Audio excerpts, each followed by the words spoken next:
आज की कहानी है जादुई किताब।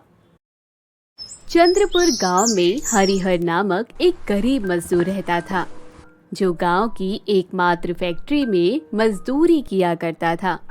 एक दिन हरिहर अपने मालिक से बोला, मालिक, हम 10 सालों से आपके यहाँ मजदूरी कर रहे हैं, लेकिन आज तक आपने हमारी तनख्वाह नहीं बढ़ाई। वही महीने के 3,000 ही है। कुछ तो बढ़ा दीजिए हुजूर, महंगाई बहुत बढ़ गई है। हरिहर का मालिक शेर सिंह कड़कते हुए बोला, क्या कहा? मैं तुम लोगों की मजदूरी बढ़ा दूं? हरगिज नहीं बढ़ाऊंगा। तुम सभी को तो मेरा एहसान मानना चाहिए कि इस पिछड़े गांव में मेरे फैक्ट्री के कारण तुम लोगों को काम मिल रहा है। अगर मेरी फैक्ट्री न होती तो तुम सब भूखे मरते। इसलिए जितना मिल रहा है उसी में चुपचाप काम करो, नहीं तो यहाँ से चलते बनो। तुम्हारे जैसे सैकड़ों आदमी मैं खोज लूंगा, बड़े आए मजदूरी बढ़वाने वाले। चंद्रपुर गांव भारत का एक गुमनाम गांव था, जहां ना तो अच्छी सड़कें थी, ना ही शहर जाने को पुल। हरिहर और अन्य मजदूरों के पास शेर सिंह के शर्तों पर काम करने के अलावा और कोई चारा नहीं था। हरिहर गुस्से से तिलमिलाते हुए अपने घर आता है, जहां उसकी पत्नी झुमरी शिव भजन गाने में लीन थी। महादेव तुम अंतर्यामी, जानते सबकी कहानी। पाप कर्म करे जब व्यक्ति, सोचे उसको किसी ने नहीं देखा। तुम रखते हो सबका पल पल का सारा लेखा जोखा। महादेव तुम अंतर्यामी, जानते हो सबकी कहानी। तभी हरिहर गुस्से से चीखते हुए बोला, तुम बस यहाँ जिंदगी भर शिव जी से फरियाद करती रहो और मैं वहाँ जिंदगी भर उस दुष्ट शेर सिंह की बेगारी करता रहूं। बस यही लिखा है शिव ने हम दोनों के किस्मत में। न पैसा है ना ही सुकून। क्या हुआ जी, आप क्यों इतने गुस्से में हैं? कुछ हुआ क्या? हमारे गांव के साथ यही तो समस्या है। यहाँ कुछ हो ही नहीं रहा। मुझे तो ऐसा लगता है सरकार ने हमारे गांव को बट्टे खाते में डाल दिया है। ना सड़क है ना बिजली। सारा देश 21वीं सदी में पहुंच गया और हमारे गांव की नदी पर एक पुल तक नहीं है। नहीं तो मैं कब का शहर चला गया होता। सुना है वहां पर मजदूरों की बहुत डिमांड है। शहर के मजदूर तगड़ी कमाई करते हैं। चंद्रपुर गांव देश के आखिरी छोर पर स्थित था, जिसके एक तरफ समुद्र और दूसरी तरफ नदी था, जिस पर कोई पुल नहीं था। इसलिए ना तो शहर का कोई व्यक्ति गांव आ पाता और ना ही गांव का कोई व्यक्ति शहर आ पाता। एक दिन सुबह झुमरी रोते हुए हरिहर को उठाती है। उठिए जी, सुनिए जी, देखिए क्या अनर्थ हो गया। वे शिव जी की मूर्ति, वे शिव जी की मूर्ति। क्या हुआ तुम्हारे शिव जी को? रात को तो किसी चूहे ने शिव जी की मूर्ति गिराकर उसे खंडित कर दिया। बहुत बड़ा अनर्थ हो गया है जी। हरिहर हंसते हुए बोला, इसमें इतना रोने गाने की क्या बात है? शंकर तो कंकर कंकर में विद्यमान है, जिन्हें दुनिया की कोई ताकत खंडित नहीं कर सकती। मैं इसे नदी में विसर्जित कर दूंगा और आते वक्त मिट्टी लेते आऊंगा, जिससे तुम फिर शिव जी की मूर्ति बना सको।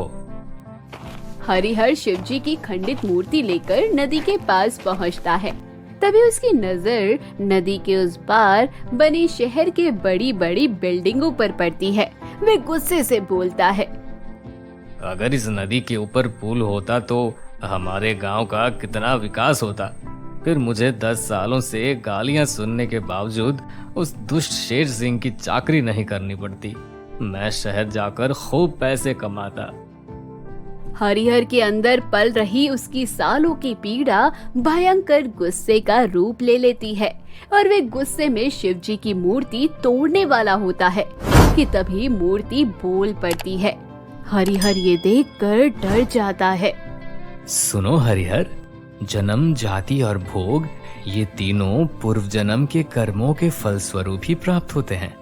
तुम्हें आज तक जितना भी दुख पीड़ा सहना पड़ा वो सब तुम्हारे पूर्व जन्मों के बुरे कर्मों का फल है। तुम्हें अभी और 5 वर्ष ये दुख सहना था, लेकिन तुम्हारी पत्नी की भक्ति से मैं बहुत प्रसन्न हूँ, इसलिए मैं तुम्हें एक जादुई किताब देता हूँ। इसके पन्ने पर तुम जो भी लिखोगे वो सब सच हो जाएगा, लेकिन अधिक लालच मत करना, नहीं तो तुम मुसीबत में पड़ जाओगे। शिवजी ये बोल हरिहर को एक चमचमाती हुई जादुई किताब देकर गायब हो जाते हैं। हरिहर उस जादुई किताब को पाकर बहुत खुश हो जाता है। आहा, अब तो इस जादुई किताब की मदद से मेरी सारी इच्छाएं पूर्ण हो जाएगी। पहले इस पर क्या लिखूं? हाँ, पहले इस पर लिखता हूँ कि इस नदी के ऊपर एक अच्छा सा मजबूत पुल हो जाए, जिससे हम गांववासी आसानी से शहर आ जा सकें। हरिहर जैसे ही उस किताब के पन्ने पर पुल बनने की बात लिखता है, तभी अचानक से उस नदी के ऊपर एक बड़ा सा पुल बन जाता है। वाह वाह वाह वाह, अब तो मैं आसानी से झुमरी को घुमाने शहर ले जा सकता हूँ। जादुई किताब के मिलने से हरिहर अब बहुत ही आलसी हो गया था।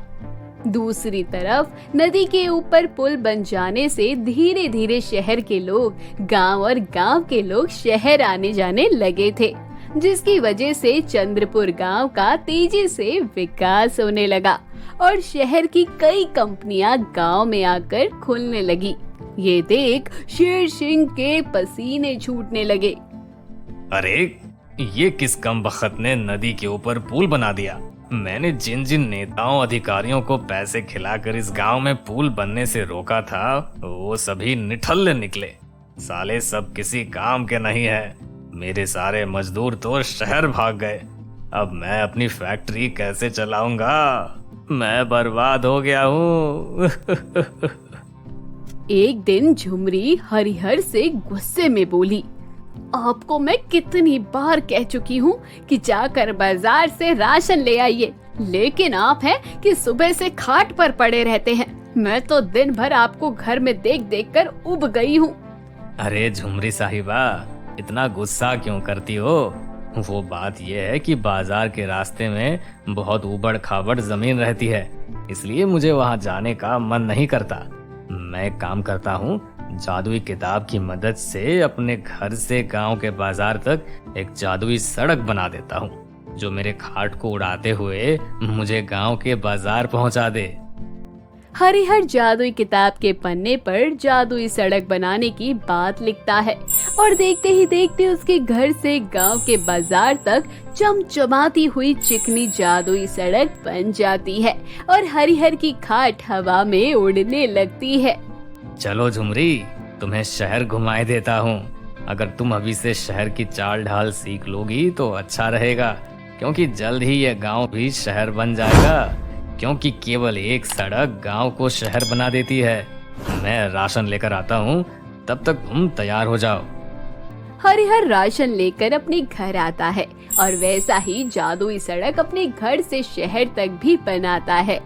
हरिहर और झुमरी अपनी खाट पर बैठ जाते हैं। खाट जादुई सड़क पर हवा में उड़ते हुए शहर चली जाती है। वे दोनों शहर में खूब घूमते हैं और रात में अपने घर थके हारे आकर सो जाते हैं। तभी उन्हें किसी गाड़ी की तेज गड़गड़ाहट सुनाई दी। झुमरी चौंकते हुए बोली, ये इतनी रात गाड़ी की आवाज कैसे आ रही है? जरा देखिए तो। हरिहर घर का दरवाजा खोलते ही दंग रह जाता है। वे देखता है कि ढेर सारी बड़ी बड़ी गाड़ियां जादुई सड़क पर हवा में उड़ते हुए उसके घर की तरफ आ रही है, क्योंकि वह सड़क उसके घर के अंदर से शुरू हुई थी। वे चीखते हुए झुमरी से बोलता है, अरे भागो भाग्यवान, नहीं तो हम दोनों मारे जाएंगे। हरिहर और झुमरी अपना घर छोड़कर भाग जाते हैं। वे सभी गाड़ियां हरिहर के घर से टकरा जाती है और उसका घर सारा बिखर कर टूट जाता है। हरिहर रोते हुए बोलता है, ये सब मेरी गलती है। शिव जी ने मुझसे कहा था कि अधिक लालच मत करना, लेकिन मैं नहीं माना और उस जादुई किताब से गांव वालों की भलाई करने की जगह केवल अपनी भलाई करता रहा। ये सब उसी का फल है। इसलिए बड़े बुजुर्ग कहते हैं कि लालच करना बुरी बला है।